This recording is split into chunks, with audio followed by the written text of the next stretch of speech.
Dalam pembuatan web, HTML dapat dianggap sebagai kerangka dasar dari halaman web.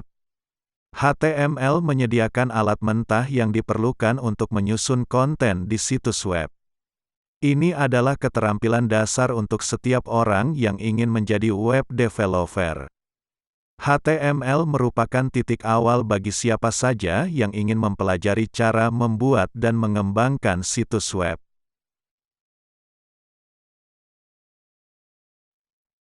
HTML adalah singkatan dari Hypertext Markup Language dan merupakan bahasa yang digunakan untuk membuat halaman web.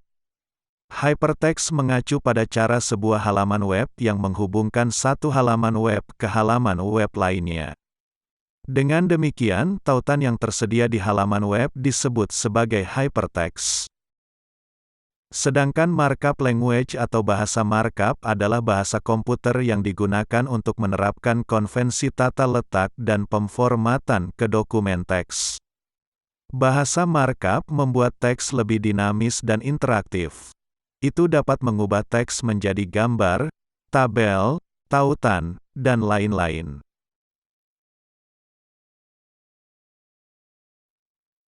HTML pertama kali diusulkan oleh Tim Berners-Lee yang merupakan ilmuwan fisika di Lembaga Penelitian CERN, sebuah organisasi untuk penelitian riset nuklir di Swiss pada tahun 1980. HTML awalnya dikembangkan dengan maksud untuk mendefinisikan struktur dokumen seperti judul, paragraf, daftar dan sebagainya untuk memfasilitasi berbagi informasi ilmiah antara peneliti. Pada saat itu peneliti di CERN yang berjumlah sekitar 10.000 orang kesulitan untuk membuat rujukan dan menemukan dokumen yang dikirim melalui email. Berdasarkan permasalahan ini, Tim Berners-Lee mengusulkan untuk mengembangkan software bernama Inkware. Inkware merupakan sebuah hypertext yang dibuat menggunakan bahasa pemrograman Pascal. Proyek ini mulai dikembangkan oleh Tim Berners-Lee pada tanggal 23 Juni tahun 1980. Namun proyek ini mengalami kegagalan dan pengembangannya mulai dihentikan. Menurut Tim Berners-Lee, Inkware mengalami kesulitan dalam melakukan koordinasi dan gagal membuat informasi tetap terupdate. Pada tahun 1989, Tim Berners-Lee mulai mengajukan proposal tentang pengembangan sistem hypertext berbasis internet. Isi dari proposal ini menjelaskan tentang konsep dasar HTML yang menjelaskan tentang hypertext yang disimpan di sisi server dan di sisi klien yang akan digunakan untuk membuka dokumen HTML.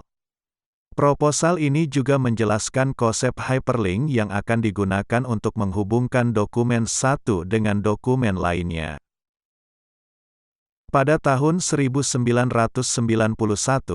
Tim Berners-Lee menerbitkan sebuah dokumen yang menjelaskan 18 tag awal yang akan menjadi konsep dasar dari HTML. Konsep dasar ini dirancang berdasarkan bahasa markup SGML, yang awalnya diterapkan untuk format dokumen di CERN. Ide tentang HTML ini kemudian disebarkan ke dalam sebuah mailing list dan segera menjadi perhatian berbagai ilmuwan komputer di seluruh dunia. HTML kemudian diterapkan di CERN dan ini menjadi website yang pertama kali dibuat di dunia.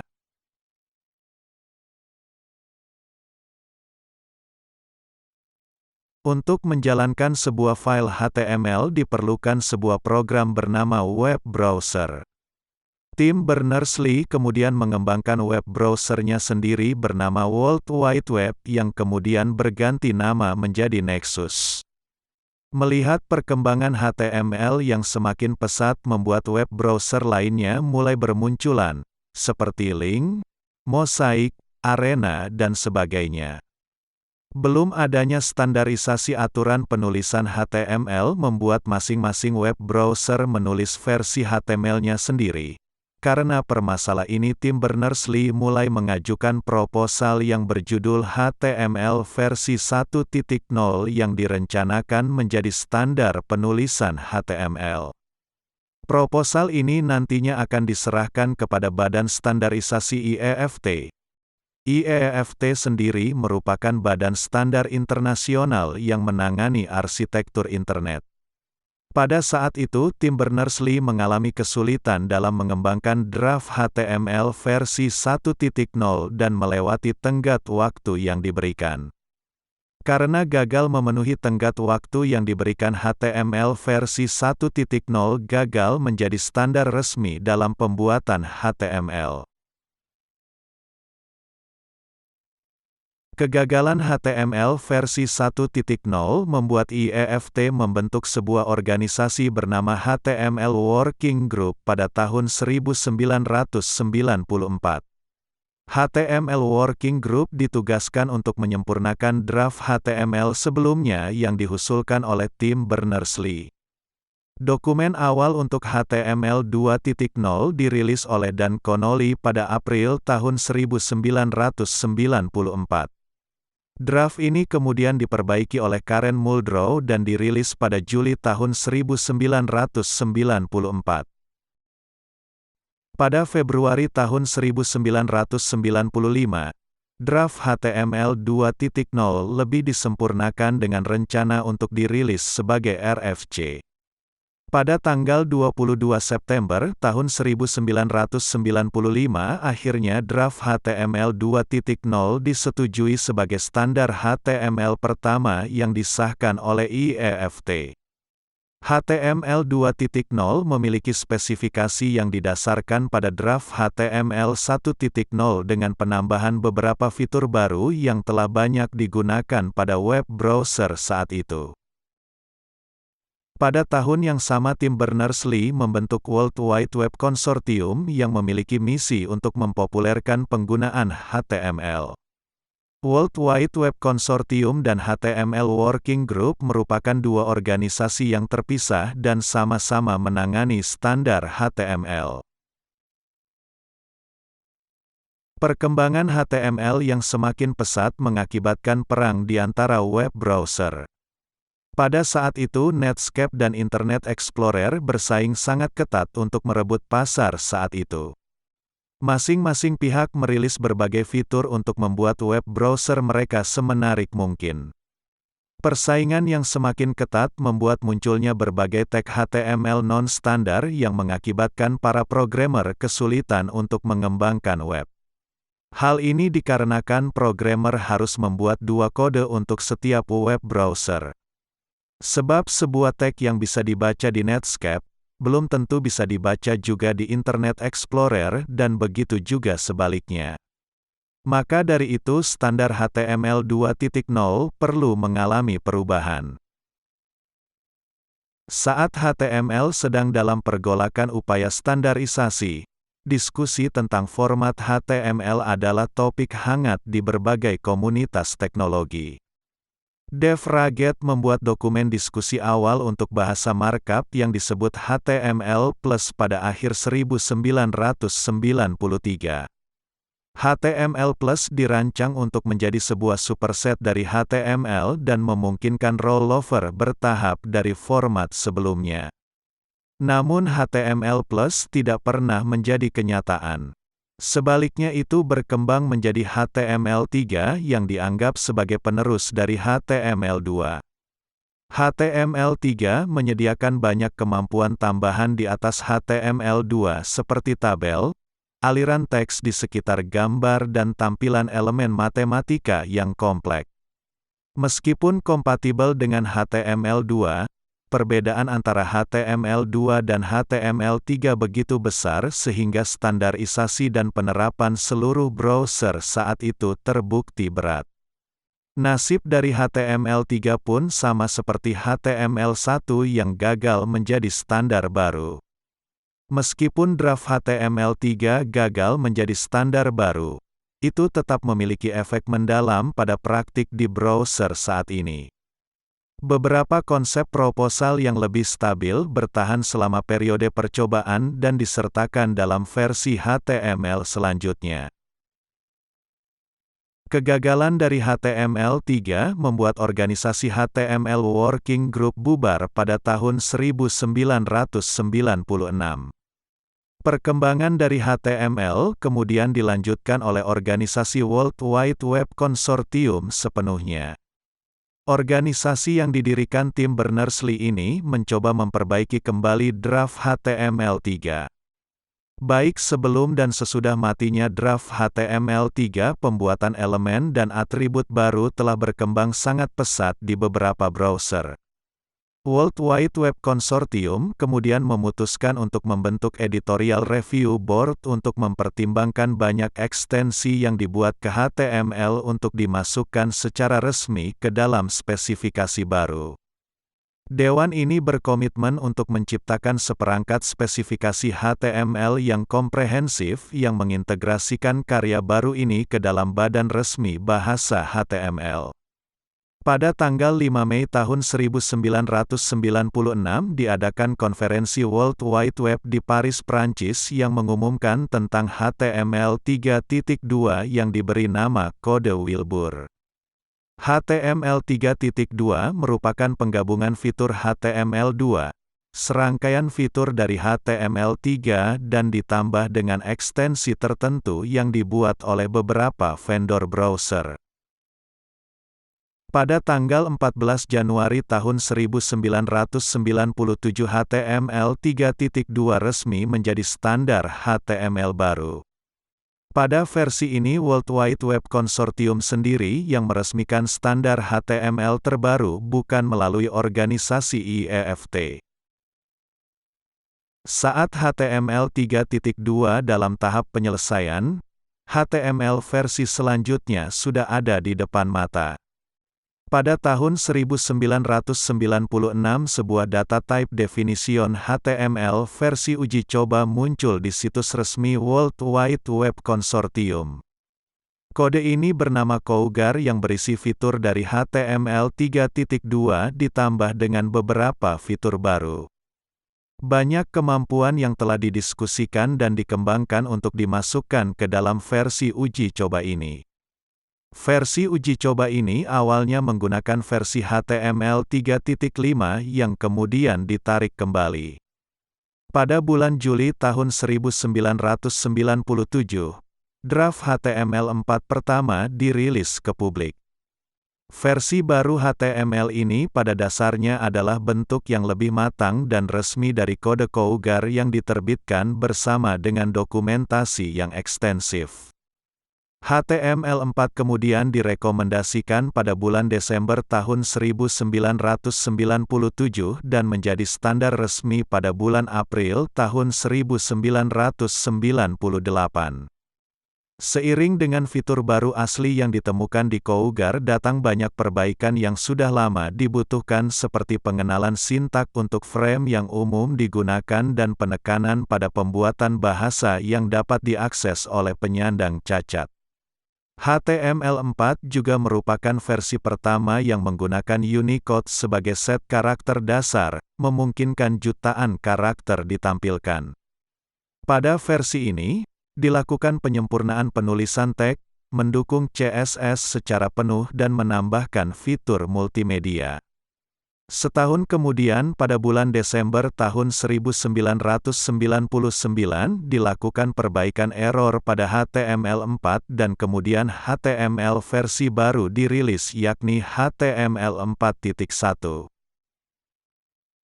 Sebuah pertemuan pada bulan Mei tahun 1998 dari organisasi industri dan perusahaan memutuskan bahwa HTML perlu dibuat ulang sebagai aplikasi XML untuk memenuhi kebutuhan saat ini dan masa depan dari pasar aplikasi yang semakin beragam.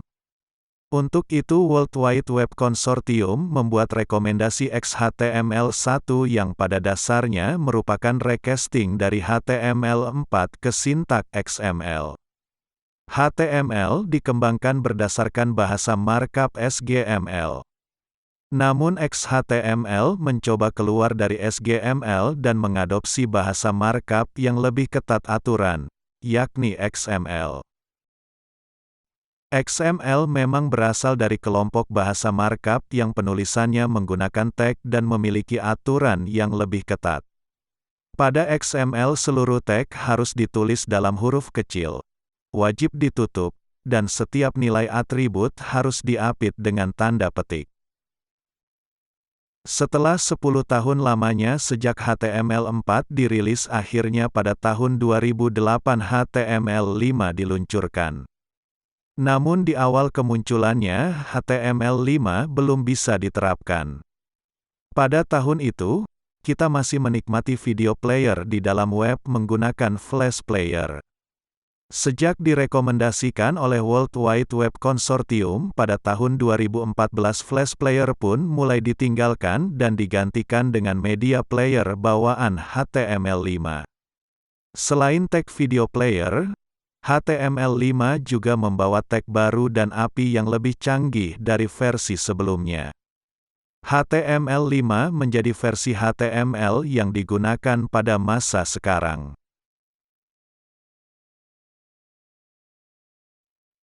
Web browser adalah aplikasi perangkat lunak yang digunakan untuk membaca instruksi HTML dan menampilkan halaman web yang dihasilkan.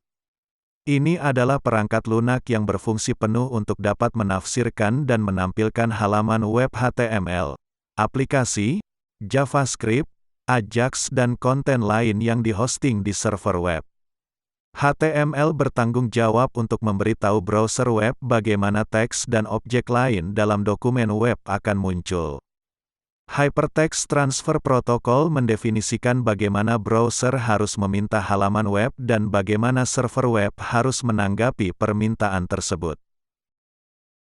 Sebuah web browser biasanya membaca dan membuat dokumen HTML. Ini terjadi di dalam browser sebagai dua tahap, yaitu tahap penguraian dan tahap rendering. Selama tahap penguraian, browser membaca markup dalam dokumen, memecahnya menjadi komponen, dan membangun dokumen objek model atau disingkat DOM.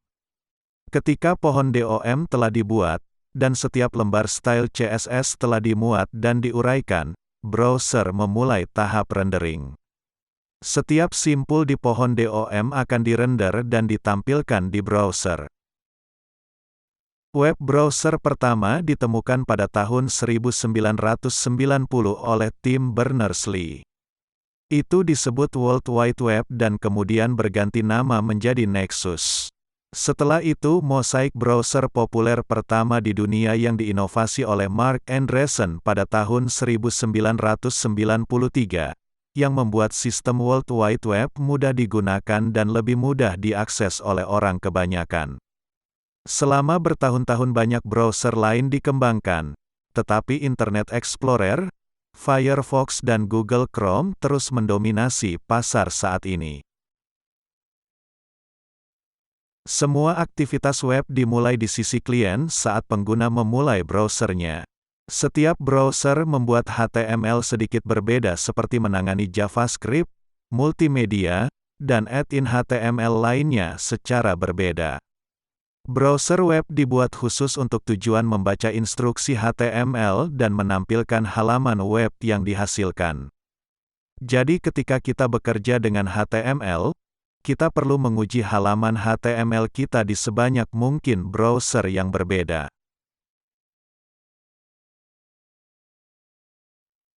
Untuk membuat file HTML kita memerlukan sebuah aplikasi yang disebut sebagai text editor. Text editor merupakan aplikasi yang digunakan untuk menulis kode program termasuk HTML. Terdapat banyak aplikasi text editor yang dapat kita gunakan. Namun untuk kali ini kita akan menggunakan text editor buatan Microsoft yaitu Visual Studio Code. Untuk mendownload Visual Studio Code, kita dapat langsung mengunjungi situs resminya di code.visualstudio.com dan download sesuai dengan sistem operasi yang kita gunakan. Setelah menginstal Visual Studio Code, kita juga memerlukan extension tambahan agar memudahkan pembuatan file HTML. Extension yang akan kita install adalah Live Server. Untuk menginstalnya kita klik menu Extension, kemudian ketik Live Server pada kotak pencarian, lalu klik install pada extension tersebut.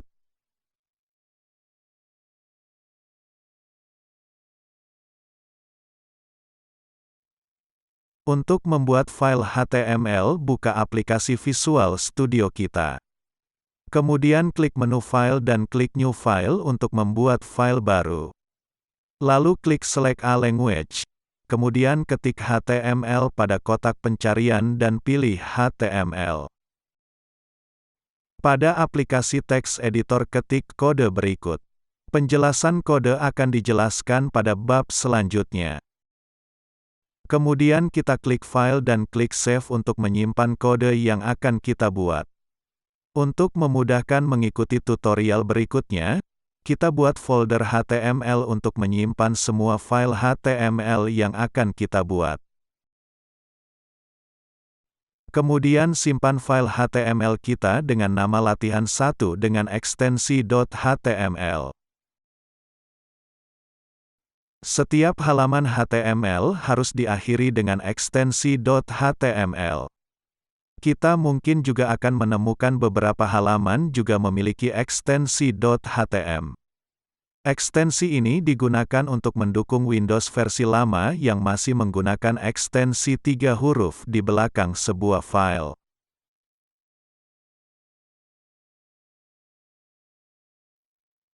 Untuk menjalankan file HTML kita hanya perlu membuka file HTML dengan aplikasi web browser yang kita gunakan.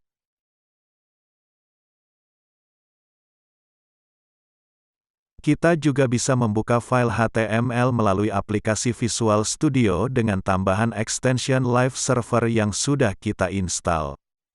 Klik kiri pada aplikasi Visual Studio, kemudian klik Live Server untuk menjalankan file HTML, maka web browser akan otomatis terbuka. Jadi dengan ini kita sampai di akhir dari tutorial tentang pengenalan HTML.